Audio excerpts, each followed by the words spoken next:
ఆచి చికెన్ మసాలా. వికారాబాద్ జిల్లా పరిగి మండలం కళాపూర్లో నిరసనలు కొనసాగుతున్నాయి. ఇండస్ట్రియల్ కారిడార్ కోసం భూములు తీసుకోవద్దంటూ ఆందోళనకు దిగారు గ్రామస్తులు. పరిగి బస్టాండ్ ముందు బైఠాయించారు గ్రామస్తులు. రైతుల నిరసనతో బీజాపూర్ హైవేపై భారీగా ట్రాఫిక్ జామ్ అయిపోయింది. రైతులకి నచ్చజెప్పి ట్రాఫిక్ క్లియర్ చేసేందుకు పోలీసులు ప్రయత్నిస్తున్నారు. పోలీసులు రైతుల మధ్య వాగ్వాదంతో స్వల్ప ఉద్రిక్తత చోటు చేసుకుంది. కొందరిని అదుపులోకి తీసుకోబోయారు పోలీసులు. అయితే వాళ్ళని మహిళలు అడ్డుకున్నారు. పరిగిలో ఇంకా కూడా రైతుల ఆందోళన కొనసాగుతోంది. రైతుల ఆందోళనకి మద్దతు తెలిపింది బీజేపీ, అలాగే బీఆర్ఎస్ కూడా.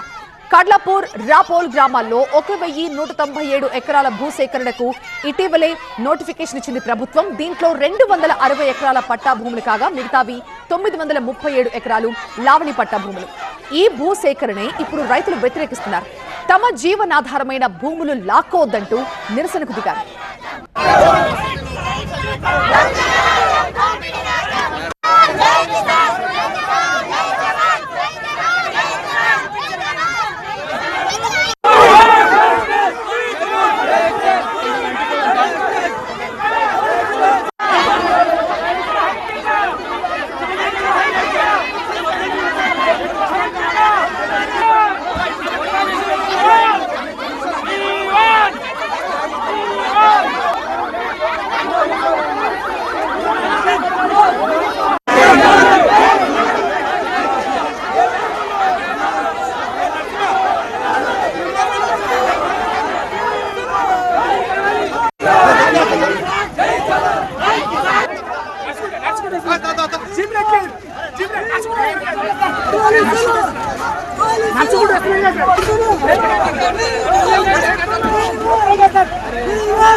Jimmy